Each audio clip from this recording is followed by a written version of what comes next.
Fat loss, muscle building, this is the only way, this is the optimal way. It's a load of bullshit. Oh yes, so we are live and direct with the upper body push session.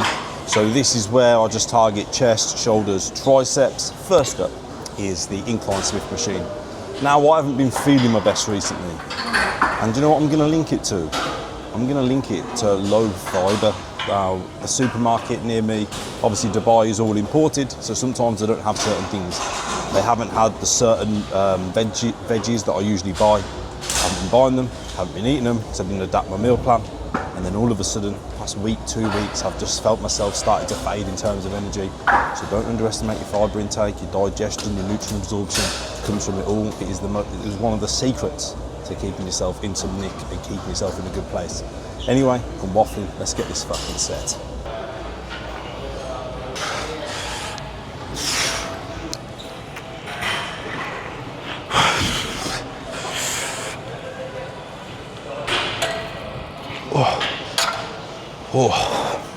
Now you've got to be careful with some of the Smith machines because you can see that this goes off at an angle.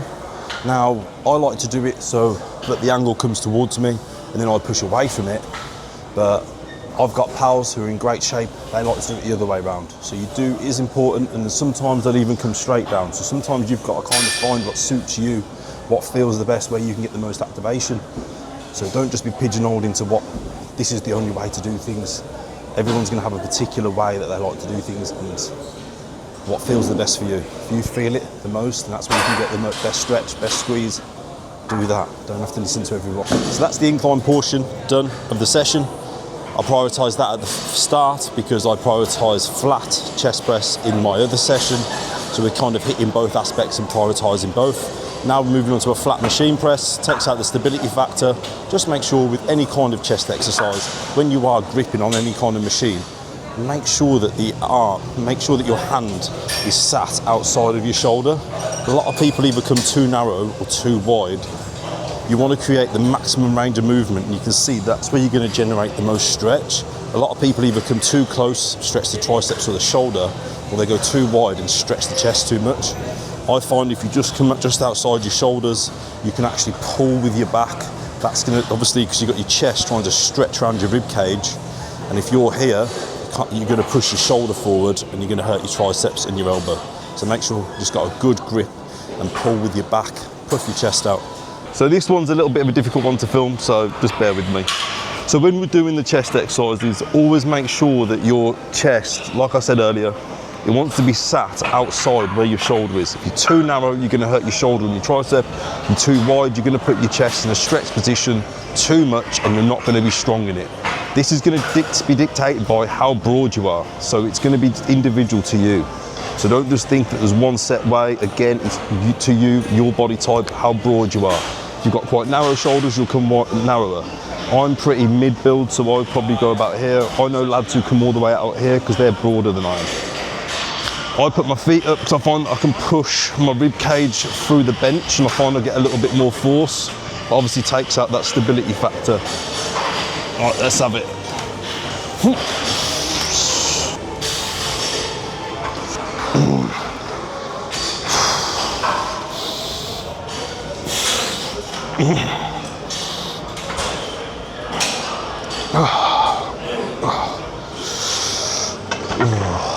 That was my third. 3 sets on this, 3 sets on the incline.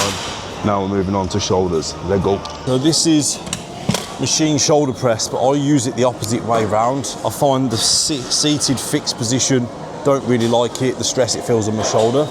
So what I usually do is, I usually come the other way, put one knee down, and then I find that I can get my elbows in front of me ever so slightly.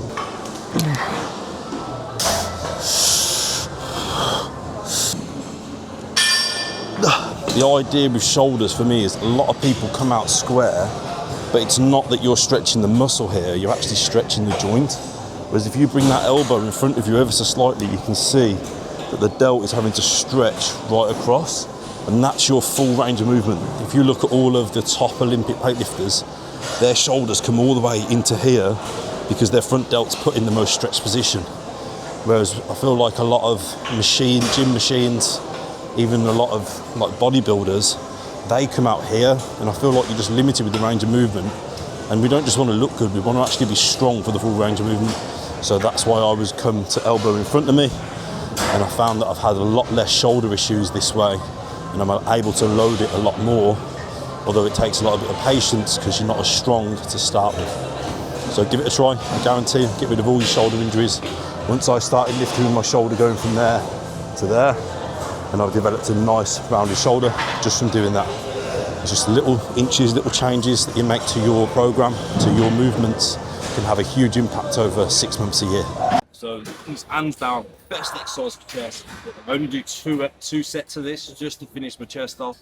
Because obviously I hit it in the session before. Just hold your load if you want to watch it. That's got more leg focused.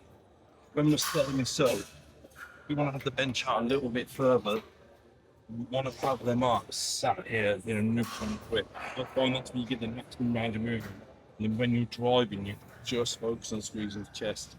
Great for if you're looking to build up an inner chest, and especially I feel like this really helps create striations on the chest, just because I feel like it can activate sort of either some of the heavier compound machine movements. So running the weight, I always lean forward, bicep curl it first, now we're sat into that position. Nice big stretch, big drive through, wanting to overland. That's where we get the maximum squeeze, big stretch, big overland. Got to do 2 sets in this, and then same position, 2 sets applied. That's the chest portion, then it's a tricep step, and we're done. And that is going to be about 50-60 minutes in and out, sorted, not taking loads of time at the gym. If you want to do cardio afterwards, if you're a bit of a fat loss phase. Overhead tricep, probably want it just below your shoulder height or at shoulder height, because we want to have the cable and your elbow in line so that it's like direct, what would you call it? Direct load. If it's a little bit of a mismatch, then you're not going to get the most out of the triceps. So you can see that the cable and where my triceps, where my humerus is, are perfectly aligned. So that means the triceps are going to be maximally loaded, driving up. Oh yeah, it's a little bit light though.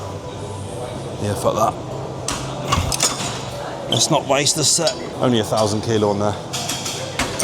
Oh fuck. That could have been a disaster.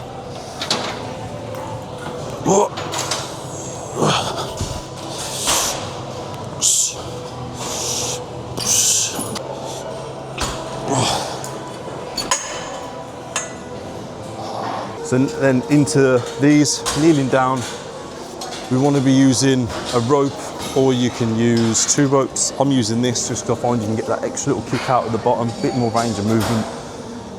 So pick whatever your gym has got. Kneeling down, elbows are nice and tight to your body, and you can see that this is fully loaded. As soon as this arm starts to move, we're taking tension away from the tricep.